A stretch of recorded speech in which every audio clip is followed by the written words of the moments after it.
Good day, everyone. I am Shanea Marga Damag, and today I'll be discussing one of the most important concepts in the international civil aviation. So, the nine freedoms of the air. These freedoms are international rules that allow airlines from one country to operate flights into, across, or within another country. So they serve as the foundation of the international air travel, ensuring that flights between nations are legal, organized, and fair. So the freedoms of the air were established after the Chicago Convention of 1944, which aimed to create a safe and cooperative global air transport system. So back then, countries realized that airplanes were beginning to connect the world, and without clear agreements, conflict could easily rise over who could fly where. So these freedoms help prevent such problems by defining specific rights that airline can have when flying internationally. So there are nine freedoms in total, and each one gives a different type of right. So let's explore each one of them with real life examples and situations we can relate to. So the first freedom is the right to overfly. So the first freedom of the air gives an airline the right to fly over another country's territory without landing. So this means that a plane can pass through the airspace of another nation on its way to its destination. So for example, a Japan Airlines flight from Tokyo to Singapore might pass over the Philippines without landing here. Second freedom is the right to land for technical reasons. So the second freedom of the air allows an airline to land in another country, but only for technical reasons, not for carrying passengers or cargo. So these technical reasons include refueling, maintenance, or emergency landings. So for example, a British Airways flight from London to Sydney may stop in Singapore to refuel before continuing its journey. So the plane is not allowed to pick up or drop off passengers in Singapore under this freedom. So it's simply there for a technical purpose. So the third freedom is the right to drop off passengers in another country. So the third freedom of the air gives an airline the right to carry passengers, cargo, or mail from its home country to another country. So this is one of the most common types of flight operations we see in the international travel today. So for example, Philippine Airlines can fly from Manila to Tokyo and drop off Filipino tourists or business travelers in Japan. So this freedom allows countries to connect with each other for tourism, business, or trade. So for the fourth freedom is the right to pick up passengers from another country. So the fourth freedom of the air is the opposite of the third freedom. So it allows an airline to pick up passengers, cargo, or mail from another country and fly them back to its home country. So continuing our previous example, Philippine Airlines can pick up Japanese tourists in Tokyo and bring them back to Manila. So together, the third and fourth freedoms form the basic rights needed for two-way international travel between countries. So for the fifth freedom is the right to carry passengers between two foreign countries. So the fifth freedom of the air allows an airline to carry passengers between two foreign countries as long as the flight begins or ends in the airline's home country.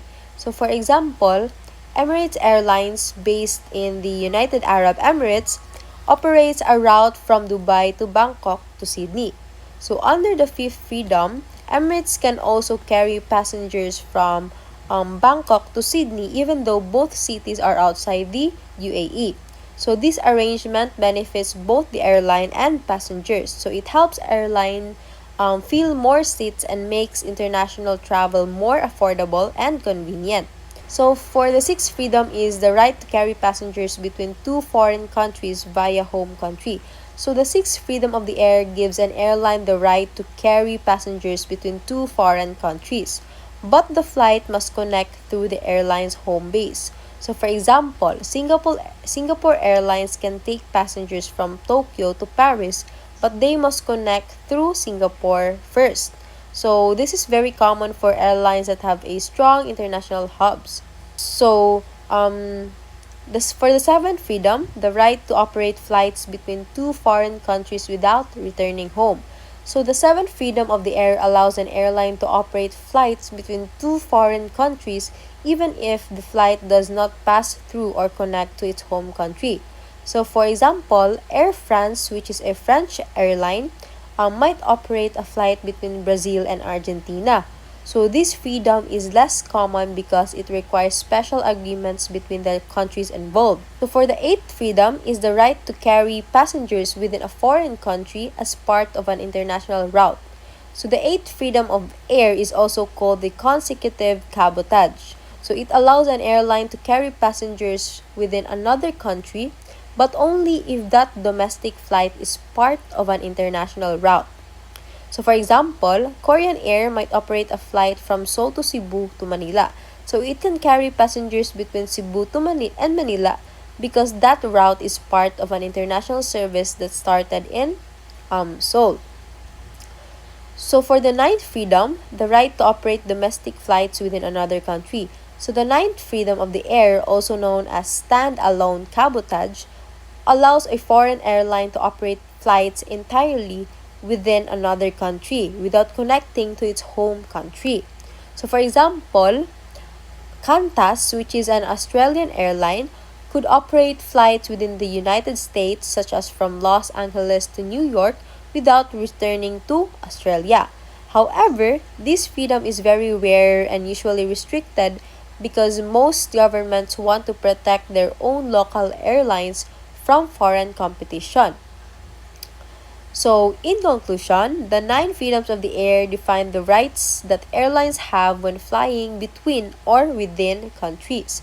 So, they ensure that international air travel is safe, fair, and cooperative. So, without these freedoms, global aviation would be a chaotic. Airlines wouldn't know where they're allowed to fly, and countries would constantly argue without airspace rights. So these freedoms are not just for airlines or pilots. They affect everyone. So every time we travel abroad, order an item from another country, or even watch news coverage from foreign places, these flights are possible because of the freedoms of the air. So, as students, we may not realize it, but these international agreements make it possible for us to visit another countries, experience different cultures, or even study abroad in the future. So, they remind us that aviation is more than just flying. It's about connecting people, nations, and opportunities around across the world. So, that's all.